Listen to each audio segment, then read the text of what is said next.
dire, c'est que la tendance, comme je l'ai toujours dit, est à la décélération et pas encore à la décroissance. Hein. Donc on voit bien qu'on a des signaux, mais parce qu'on continue à faire des efforts et qu'il y a un décalage, hein, vous savez, entre le temps d'incubation et ça, on voit bien qu'il y a des signaux de moindre pression sur l'appareil de santé, mais que cet appareil reste très mobilisé et que si on ne veut pas rompre cette tendance fragile, il faut continuer pour qu'on arrive franchement à confirmer, consolider et ensuite inverser. Pour l'instant, on n'est pas dans une phase d'inversion de la courbe, on est dans une phase de ralentissement à un niveau élevé et puis de perspective d'amélioration, mais on n'est pas rentré encore. Donc le déconfinement, c'est pas fini. Enfin, c'est pas à l'ordre du jour, pardon, on le prépare. Le confinement, c'est pas fini, hein, c'est plutôt le 11 mai. Et après le 11 mai, c'est une nouvelle phase.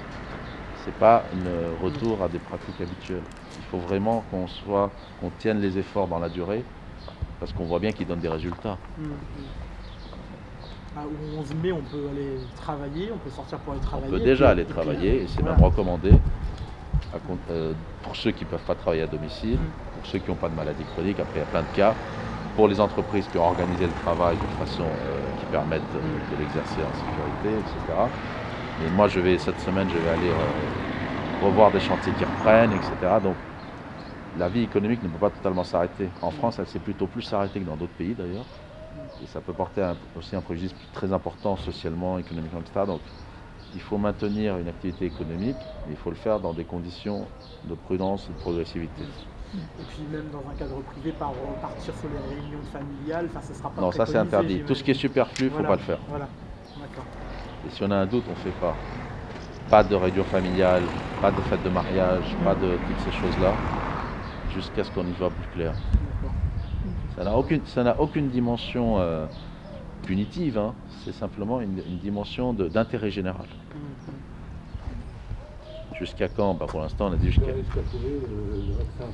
Non, pas jusqu'à trouver le vaccin, parce que on a un virus dont on ne connaît pas très bien les ressorts, hein, puisque voilà, à chaque fois il y a un virus nouveau. On ne sait pas s'il va avoir un cycle saisonnier, s'il va avoir des capacités de rebond. Donc tant qu'on ne voit pas clair sur toute une série d'indicateurs et qu'on n'a pas la culture de la prévention qu'il faut maintenir, c'est-à-dire rester à distance, c'est-à-dire protéger l'autre et se protéger, etc. Tout ça, il faut le faire un certain temps. Et si c'est bien fait, le reste, j'allais dire, est plus facile. Donc, par contre, quand vous avez des gens qui se rassemblent, par exemple, pour un concert ou n'importe quoi, là, c'est difficile.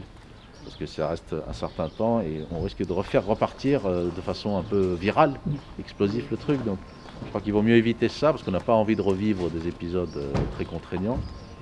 Et donc il vaut mieux être sûr. Et je sais que tout le monde veut des réponses sur quand, etc. Mais le quand dépend aussi de nous. Hein. Il dépend du virus et il dépend de nous. À mon avis, il faut vraiment respecter un certain rythme. C'est pas le retour à la vie normale, c'est pas pour tout de suite. Et cette communication-là, cette pédagogie est compliquée. Vous voyez, j'avais pris un arrêté sur les espaces verts. J'étais le premier préfet à le faire. Et dans la région, j'étais le seul qui l'ait fait pour tous les espaces de façon généralisée. Je l'ai fait parce que c'était le 20 mars, il n'y avait pas encore la règle du kilomètre et de sortie et de l'heure de sortie. Il fallait envoyer un signal fort, l'Aisne était très touchée. On est un des départements les plus touchés par rapport à sa population. Le confinement, ça a marché, les gens ont joué le jeu globalement. Après, il y a toujours des cas, vous verrez, mais on n'est pas tout le temps derrière tout le monde, il y a un principe de responsabilité. Donc j'ai considéré que par exemple pour des secteurs comme les berges, etc., qui sont des secteurs étroits en général, où les gens ont tendance à rester près de l'eau, etc., donc ils peuvent créer des débuts de rassemblement, il valait mieux garder un signal.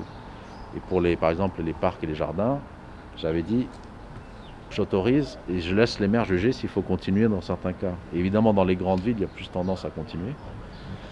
Mais on reste sur un régime plus restrictif que le régime de base, qui ne prévoyait pas ça. Et pour autant, certains l'interprètent comme une forme c'est une mesure d'adaptation, mais vous voyez que certains peuvent dire que c'est du relâchement, d'autres dire que c'est trop, d'autres pas assez, etc. Donc on est toujours dans ce chemin de crête. Et en réalité, le fond de l'affaire, c'est la responsabilité de chacun. C'est vraiment, si chacun se comporte en fonction des règles, les règles ont moins d'importance parce que finalement, chacun joue le jeu. Pour lui, pour ceux qui lui sont chers, pour la société.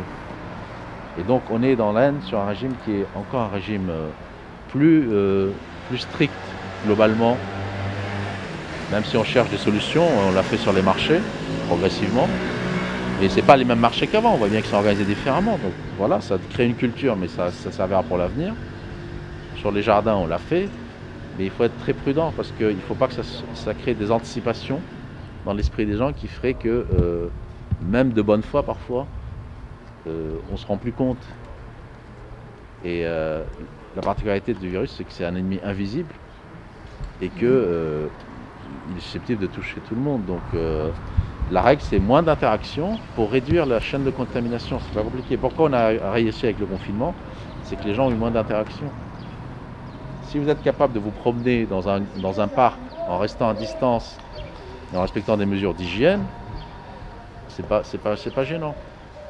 Mais ça doit être dosé, parce que est-ce que tout le monde est capable de le faire d'emblée? C'est pas simple. Donc voilà, c'est cet équilibre-là, et je le dis, c'est un peu compliqué, parce qu'évidemment, après, c'est résumé par des messages en fait, on a une situation d'équilibre, mais les gens ont besoin d'avoir un message clair. Donc moi, je veille quand même à garder un message clair, qui est pas de relâchement, mais pas de durcissement. Appliquer les règles. Pas les règles, appliquer les règles parce que on est tous alignés, mais appliquer les règles parce que c'est comme quand vous êtes sur un terrain de sport. Si tout le monde applique les règles, ça marche mieux. Si chacun veut jouer sa partition, on connaît les résultats. Voilà. Ok. C'est bon? Ouais, très bien, merci. Merci d'être venu. Merci, monsieur.